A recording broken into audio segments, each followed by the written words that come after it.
Assalamualaikum warahmatullahi wabarakatuh. Allahu Akbar, Allahu Akbar, Allahu Akbar, Allahu Akbar, Allahu Akbar, Allahu Akbar, Allahu Akbar, Allahu Akbar, Allahu Akbar, Allahu Akbar kabira, walhamdulillahi katsira, wa subhanallahi bukratan wa asila. La ilaha illallah wahdah, sadaqa wa'dah, wa nasara 'abdah, wa a'azza jundahu, wa hazamal ahzaba wahdah. La ilaha illallah wa la na'budu illa iyyah, mukhlisina lahuddin, walau karihal musyrikun, walau karihal kafirun. Alhamdulillahi rabbil alamin. Nahmaduhu wa nasta'inuhu wa nastaghfiruh wa na'udzu billahi min syururi anfusina wa min sayyiati a'malina.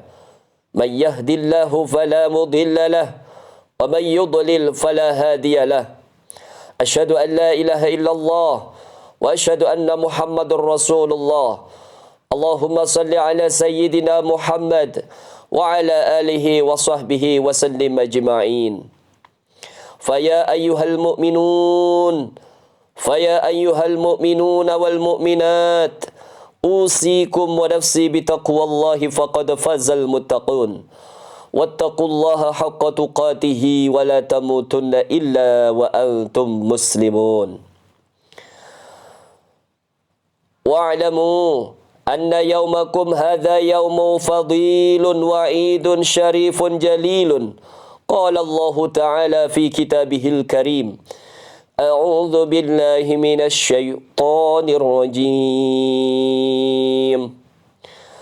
Inna a'tainakal kautsar fashalli li rabbika wanhar. Inna syani'aka huwal abtar.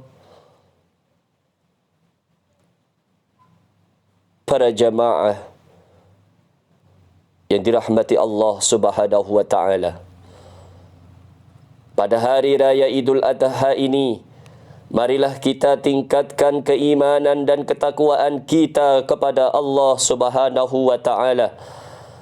Kita tingkatkan rasa takut kita kepada Allah.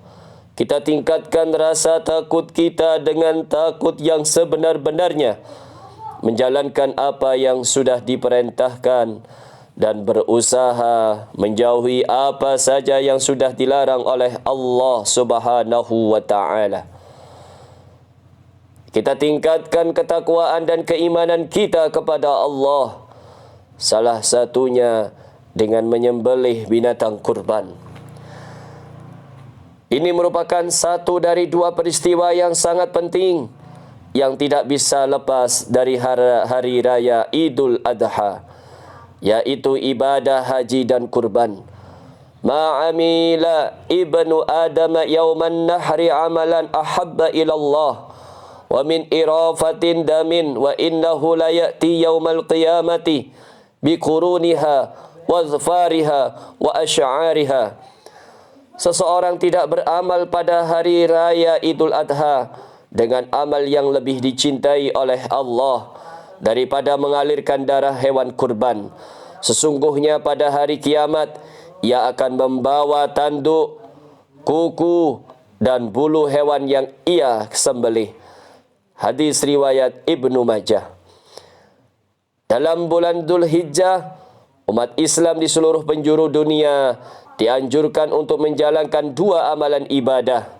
Di samping ibadah wajib yang dilakukan setiap harinya, yakni ibadah haji dan ibadah kurban, ada tiga macam nikmat. Dan tiga macam nikmat ini ketika kita dapati secara bersamaan, maka hidup ini menjadi semakin terasa sempurna.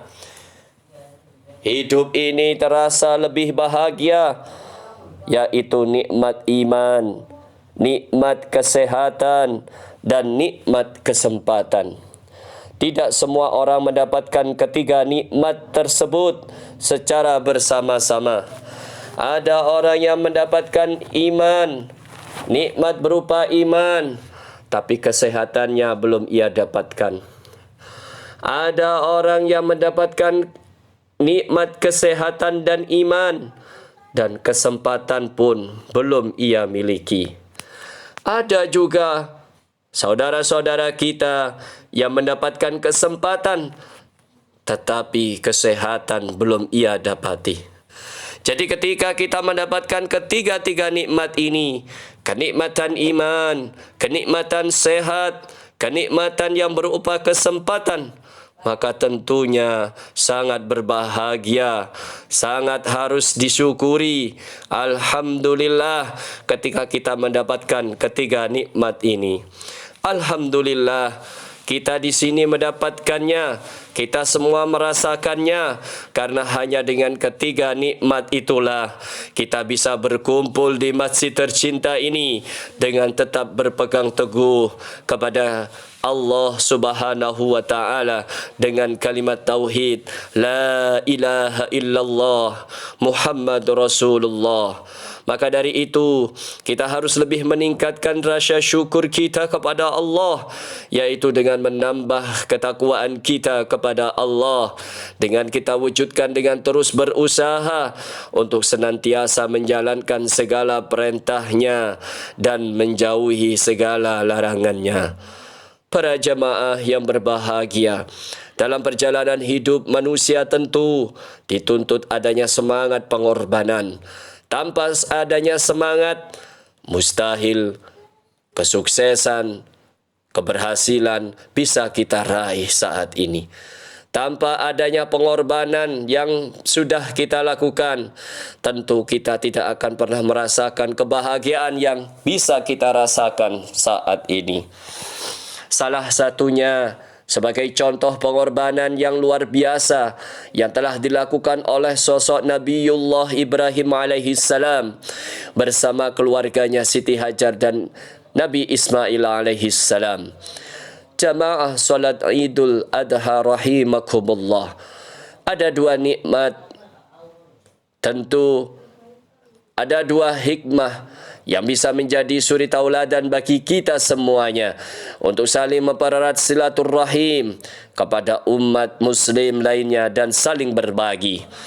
Ada hikmah dari kepasrahan, ada hikmah dari ketakwakalan kepada Allah Subhanahu wa taala yang kita lakukan. Allahu akbar, Allahu akbar, Allahu akbar. Hal ini termaktub dalam surat Al-Imran ayat 159. Fa idza azamta fatawakkal 'ala Allah, innallaha yuhibbul mutawakkilin. Apabila engkau telah membulatkan tekad, maka bertakwakallah kepada Allah. Sesungguhnya Allah mencintai orang-orang yang bertawakal. Jamaah salat Idul Adha rahimakumullah. Allahu akbar, Allahu akbar, Allahu akbar, la ilaha illallah wallahu akbar, Allahu akbar walillahil hamd. Kurban bisa menjadi bukti kepekaan sosial masyarakat. Kurban mampu menjadikan bukti kepekaan kita kepada kehidupan di lingkungan kita. Mampu terhadap yang lemah, membantu, peduli kepada saudara-saudara kita. Kurban semakin memberikan kesadaran kepada diri kita bahawa apa yang kita miliki saat ini bukanlah mutlak milik kita 100%. Sebab seluruh yang kita miliki di dunia ini semata-mata hanyalah titipan dari Allah Subhanahu wa taala yang di dalamnya selalu ada hak orang-orang lain, hak saudara kita yang lain. Mari kita berdoa kepada Allah Subhanahu wa taala, semoga perjalanan hidup kita senantiasa terhindar dari segala keburukan yang selalu menjerumuskan umat Islam. Semoga dengan doa ini pula kiranya Allah menyatukan kita dalam kebenaran agamanya, memberi kekuatan untuk kita selalu mendaati perintahnya. Barakallahu li wa lakum fil Qur'anil azim wa nafa'ani wa iyyakum bima fihi min ayati wa dzikril hakim. Aqulu qawli hadza wastaghfirullahal azim wastaghfiruhu innahu huwal ghafurur rahim.